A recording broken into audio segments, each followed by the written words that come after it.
العالمين وحق من ناجاك عن وصفك الشعراء يا مدثر عجزوا وكلوا عن صفات علاك.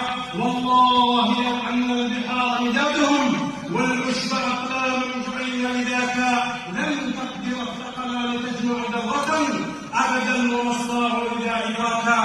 عباد الله، أوصيكم ونفسي المخطئة المذنبة بتقوى الله وصية ذكرها الله عز وجل في كتابه للأولين والآخرين: يا أيها الذين آمنوا اتقوا الله حق تقاته ولا تموتن إلا وأنتم مسلمون. أيها الأحباب الكرام في الله، موعظة صغيرة عن حقيقة النساها أو تناساها الجميع، إنها حقيقة الموت. يقول الله عز وجل في كتابه: وجاءت سكرة الموت بالحق ذلك ما كنت منه تحيد. عبد الله، إن جاءك الموت وأنت تعاني من هذه السكرات التي عانى بها النبي صلى الله عليه وسلم عندما دخلت عليه الصديقة بنت الصديقة عائشة وهو يضع يده على ماء بارد ثم يمسح به على جبهته الشريفة: بأبي أنت وأمي يا رسول الله، ويقول: ألا إن للموت لسكرات. فكيف بي أنا وأنت يا عبد الله إن حملنا على الأكتاف وأخذونا الأهل والأحباب ثم وضعونا في تلك الحفرة الضيقة والقبر ينادي عليه: عبد الله، أين بدنك القوي ما أهزلك؟ أين لسانك الفصيح ما أبكرك؟ أين آذانك السماعة ما أصمك؟ وأين ريحك الجميل وعطرك الجميل ما أنكرك؟ وإن ذهبوا عليك وتركوك بقي لك الحساب والعقاب، فماذا أنت قائل؟ موعظة أحببت أن أذكر هي نفسي وإياكم أيها الأحباب. أقول ما سمعتم وأستغفر الله لي ولكم ولجميع المسلمين فاستغفروه إنه هو الغفور الرحيم.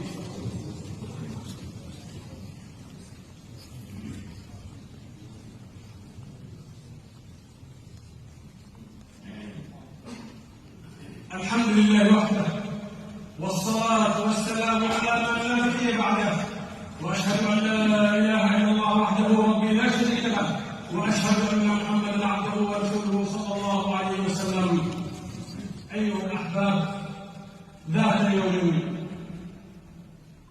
يوم دخلت الصديقة بنت الصديق عائشة رضي الله تعالى عنها على حبيبنا محمد صلى الله عليه وسلم وهو عاض بأنامله على فمه، فقالت عائشة: يا رسول الله، يا حبيب الله، يا نبي الله، والله ما يعض العظماء على أناملهم إلا لأمر جلل، إلا لأمر عظيم، ما الأمر يا رسول الله؟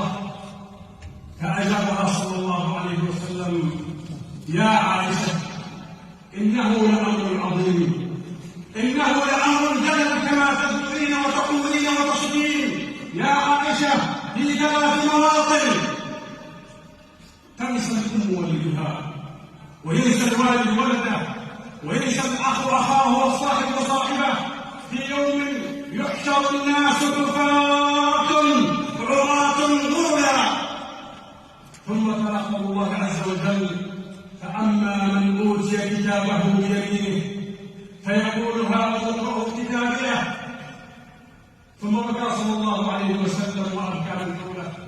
أيها الأحباب الكرام في الله، لنتذكر القبر وظلمته، لنتذكر يوم القيامة، لنعبد الله عز وجل، لنتب إلى مولانا قبل أن يفوت الأوان. عبد الله، تب إلى ربك، عد إليه ولا تقل إلى متى التعلم، كما يقوله الذي لا يفهم فضيع العمر مع العبادة ولم يصل لمركز القيادة، فعاش في حياته سبهلا محيرا بين نعم وبين لا، حتى إذا فاجأه الخوام، حتى إذا فاجأه الموات والتفت الأعصاب والعظام وأنزل المسكين في التراب في حفرة معدومة الأبواب والملكان يفزعان قلبه هل كان يعرف الإله ربه، وما النبي الذي أتاه فصار مبهورا بما يراه. فها إن كانت الجوابا: يا ليتني كنت بها ترابا. أقبلوا على ربكم إن الله لا يغفر توبة العبد قبل أن تغادر وقبل أن تذهب الروح إلى الجسد. صلوا وسلموا على من أمرتم بالصلاة عليه قديما ولم يزل في كتابه قائلا علينا إن الله وملائكته يصلون على النبي يا أيها الذين آمنوا صلوا عليه وسلموا تسليما. اللهم اغفر لمن حضر هذه الجمعة ولوالديه وافتح في سماع الموعظة قلبه وأذنيه. اللهم اغفر لنا أجمعين. اللهم اشرح صدورنا ويسر أمورنا واستر عيوبنا واكشف كروبنا واغفر ذنوبنا وآمن روعاتنا واجعلنا ممن خافك واتقاك واتبع رضاك يا رب العالمين. اللهم اجعل القرآن الكريم بقلوبنا ونورا لأبصارنا وجلاء لهمومنا ومذهبا لأحزاننا. اللهم ارزقنا بكل حرف منه حلاوة وبكل آية منه كرامة وبكل سورة منه سعادة يا رب العالمين. عباد الله إن الله يأمر بالعدل والإحسان وإيتاء ذي القربى وينهى عن الفحشاء والمنكر والبغي يعظكم لعلكم تذكرون. فاذكروا الله يذكركم واشكروه على نعمه يزدكم وأقيموا الصلاة.